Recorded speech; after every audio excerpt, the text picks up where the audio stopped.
Olá pessoal, bem-vindos de volta ao meu canal. Eu queria perguntar para vocês se vocês já ouviram falar que o amor tem um papel fundamental na análise. Bom, é sobre isso que o Lacan fala no seminário 8, esse daqui. Opa, esse daqui.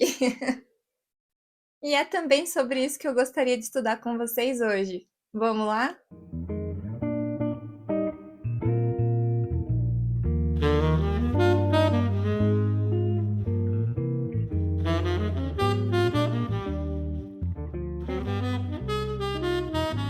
Bom, primeiramente, dando uma contextualizada, esse seminário ele foi realizado entre 1960 e 1961. Nele, o Lacan vai relacionar a noção de amor e desejo com a transferência.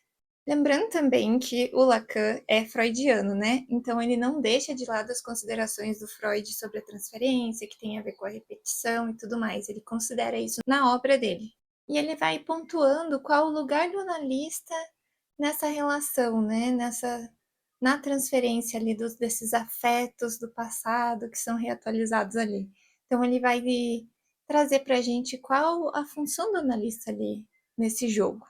Além disso, o banquete, né, que inclusive tem um vídeo aqui no canal sobre, sobre essa obra do Platão, ele é muito mencionado nesse seminário da transferência e o Lacan vai utilizar dele para trazer alguns exemplos, assim, para utilizar algumas metáforas, para tentar transmitir o que ele está dizendo, né, o que ele está tentando ensinar de alguma maneira. Então, o Lacan vai dizer que a transferência ela é uma experiência. Ele ainda vai dizer que o Sócrates pretende nada saber, senão saber reconhecer o que é o amor. Saber reconhecer infalivelmente onde está o amante e onde está o amado. Aí a gente já pode ver que ele vai dar uma dica do que deve ser olhado na transferência. E além disso, ele também vai trazer que o analista ele não deve buscar o bem do paciente, mas seu ero, seu ero, seu eros, seu desejo, né? Não é sobre o bem-estar ali do paciente, é sobre olhar para o desejo. No entanto, ele também vai colocar que o eros tem essa característica de buscar uma união, né? De se unir ao outro, de virar um só. E isso também vai se manifestar na análise, né? Na transferência. O analisante ele vai buscar que o analista dê aquilo que ele quer, que o analista vai saber responder à demanda dele. Por isso, se a gente entra num lugar de consolar, de agradar, de querer o bem do paciente, a gente vai estar indo de encontro com essa fantasia do Eros de que o outro vai me completar, de que o outro me entende, de que o outro sabe o que eu estou passando. E, né, vocês concordam comigo que é um lugar que é preciso sustentar, porque se a gente é muito compreensivo ali, a pessoa não vai se mexer, ela não vai olhar para as questões dela, não vai existir enigma.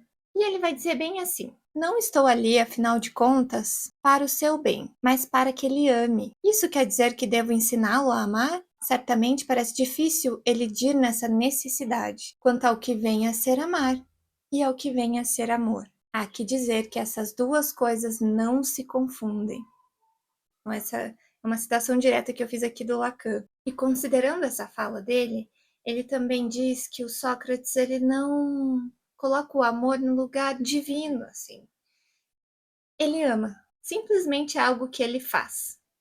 O que é diferente do lugar de ser amado. Vocês percebem? E no banquete, essa foi até uma observação da Diotima. E eu faço questão de trazer isso, porque foi a única mulher que falou sobre isso ali e que trouxe essa ideia na obra do banquete, né? Então eu acho importante eu destacar essa parte, assim, que ela trouxe também essa ideia na obra do banquete, de que amar é diferente de ser amado. Então veja alguns pontos importantes aí, né? O lugar de amante, o lugar de amado e também a diferença entre amar e amor. E aí o fenômeno da transferência ele vai imitar e vai parecer muito com o amor. E por que o amor?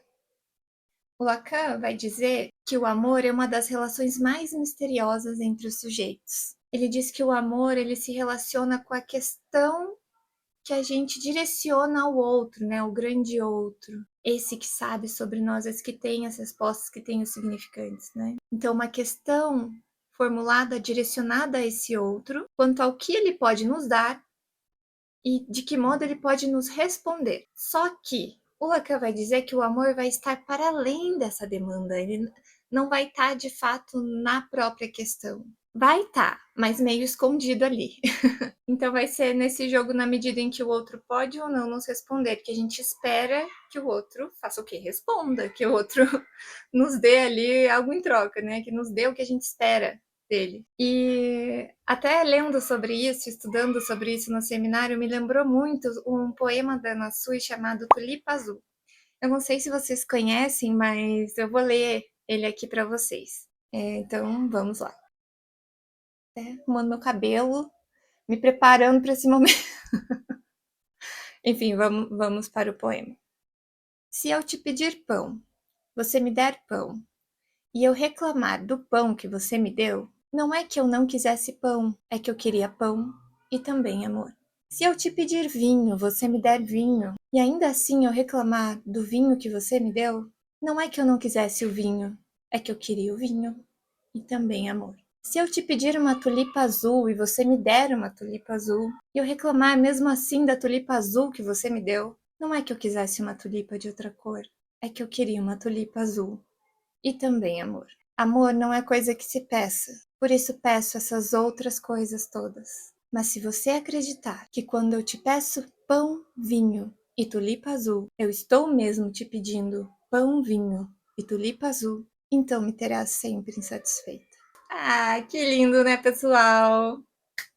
Muito bonito. Enfim, né, depois dessa aí, vamos continuar. Então, gente, assim o desejo, ele pode ser entendido como um objeto e não um sujeito. A gente coloca o objeto no lugar de objeto fálico, né, aquele que vai me completar. E diante disso, a gente vacila como sujeito. A gente acredita que quer aquilo. Por exemplo, a tulipa azul como um significante fálico. Eu preciso disso, é isso que eu desejo, é isso que me falta. E quando a gente recebe, a gente vê que não é. E aí isso faz a gente vacilar um pouco, nos tira um pouco do eixo, digamos assim. E a gente acredita, né? A gente cai muito na cilada de acreditar nos objetos fálicos. Aí o capitalismo é muito bom de colocar, de usar isso, né, contra a gente. Então, é muito fácil a gente cair nisso, né? Não só com objetos assim, mas de colocar as pessoas como objetos, né? Enfim, vou continuar aqui no raciocínio do Lacan aqui do seminário. Gente, claro que eu não tô trazendo assim tudo que tem no seminário, porque, né? Ó, o tamanho disso aqui. Isso aqui leva tempo para estudar. Então, não se contentem com o meu vídeo, vamos estudar também. Mas aqui é mais uma ideia, assim. Alguns pontos importantes que eu trouxe para vocês, que eu estou trazendo aqui para vocês. Então, tem sempre algo por trás do que está sendo dito, né? As pessoas falam para serem ouvidas por esse grande outro, ainda que não saibam, e que é ocupado ali pelo analista, né? E vão reproduzir isso em ato na transferência, vai estar ali presente em ato. Então, veja, é na medida que o Alcebiades não sabe o que o Sócrates deseja dele, que ele é possuído por um amor de transferência, que faz aparecer o seu verdadeiro desejo. E é aí que entra o analista também, né? De trabalhar esse enigma, de se colocar num lugar de vazio. A pessoa vai acreditar, aquela ideia do agalma, né? Que existe algo de valioso ali, que o analista detém aquilo que o sujeito deseja. Mas é por essa ilusão, é por esse engano que pode aparecer o que realmente está em jogo ali, do desejo do sujeito, né? Do analisante. Por isso que o Lacan também vai falar que é preciso tomar cuidado com a compreensão. Ele diz, o que se compreende, né? O que é isso da compreensão? A compreensão acaba caindo na ideia de que o analista sabe o que o sujeito demanda. Ele está escutando a demanda sem escutar por trás dela. Quando a gente acredita que pode responder a essa demanda, a gente está nesse sentimento de compreensão. Veja que é algo que acaba fechando o discurso ao invés de abrir, de olhar o que está por trás. E com isso a gente acaba encobrindo o sujeito, né? O desejo do sujeito. Então o Lacan vai alertar ali: desconfiem da piedade, não fiquem compreendendo, sabe? Parece que uma coisa assim de ficar com dó do analisante, porque isso você corre o risco de entrar ali no jogo da transferência, de estar respondendo a uma demanda, e aí fica ali na relação do sintoma só, né, favorecendo o gozo do analisante. Enfim, essa parte que eu falei agora não está no seminário, tá? Mas, enfim, a gente acaba alimentando os sintomas se a gente acaba sustentando muito esse lugar de compreender e tal, a gente não tem análise ali. Então a demanda ela não é explícita, né? Ela é oculta para o próprio sujeito. Ela precisa ser interpretada. E por haver uma ambiguidade, por ser algo que está por trás, envolve também uma resistência do sujeito. Porém, é preciso também essa demanda para que exista o mais além de amor que ela projeta, pois o lugar do desejo ele vai permanecer até certo ponto na dependência da demanda do outro. Porque o nosso desejo ele também se constrói a partir do outro, né? Então a gente precisa usar isso a nosso favor também. Então o desejo vai ser um enigma. E aí o Lacan também vai falar sobre como de alguma forma é preciso renunciar ao falo, ao lugar fálico também, para que se tenha acesso a objetos parciais, ao movimento ali do desejo. Nesse processo é comum que a gente trabalhe também isso de ver que o outro, o grande outro, de fato não existe, esse que detém todo o saber e tal. Só que para o analisante isso também é difícil. O que eu estou tentando dizer aqui? Porque existe sempre um impasse. Pois se existe algo mais neurotizante do que perder o falo, Lacan vai dizer, é não querer que o outro seja castrado. Gente, tem muita coisa aí, eu acho que eu não vou conseguir entrar nos detalhes disso nesse vídeo. Mas é muito sobre não sustentar uma fantasia de completude, de poder colocar alguns furos ali. É mais ou menos essa a ideia. Porque se você fica nesse lugar do outro completo e a pessoa demandando desse outro, e se tem uma resposta à demanda, fica ali, faz a junção do sintoma, né? Enfim, gente, vou continuar, que eu já tô querendo ir para outro caminho e daí eu vou me perder, não vai dar certo. Mas assim, a gente também precisa renunciar ao lugar de falo, desse que completa o outro. Só que vira um impasse, porque a gente renunciar a isso também coloca em jogo perceber que o outro também é castrado, né? E o neurótico não gosta disso. E isso também vai estar em jogo ali na transferência. E no fundo, o que de fato é desejado é o que tem de desejante no outro. Por isso, Lacan vai recomendar que os analistas estejam cientes de onde está o próprio desejo, de como eles estão em relação ao próprio desejo, melhor colocando, para que o analista não se angustie quando aparecer a angústia do sujeito, do analisante. Essa angústia que é diferente do perigo, né? A angústia que tem a ver com a aproximação ao desejo, porque vai ser em nós que eles vão vir em busca do desejo deles. Então a gente não pode colocar o nosso na frente.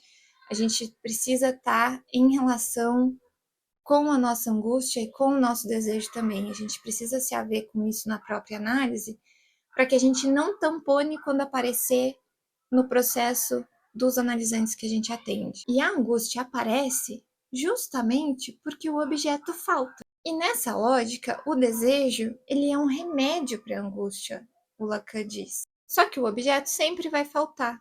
Então, se trata muito mais de uma relação com o desejo, de desejar, de amar. Seria isso o eros ali. E é justamente isso que um analista pode possibilitar na análise, né? Ele possibilita isso na análise por meio da falsa relação de amor. É preciso esse engano, é preciso que o analisante pense o que ele está querendo que eu fale, o que ele está vendo, o que ele está pensando ali sobre mim, para ele ir acessando algo dele. Isso, gente, também é importante dizer. Não quer dizer que a gente não tá ali sem saber de nada, tá? A gente faz as nossas hipóteses, a gente escuta o que está ali por trás da demanda, mas a gente precisa estar mais atento ao lugar que o analisante nos coloca, para que a gente perceba o lugar do amante e o lugar do amado, o que é amor, o que é amar. Então, a gente está escutando, tem coisas que são necessárias de saber, mas só o sujeito detém o saber sobre ele mesmo.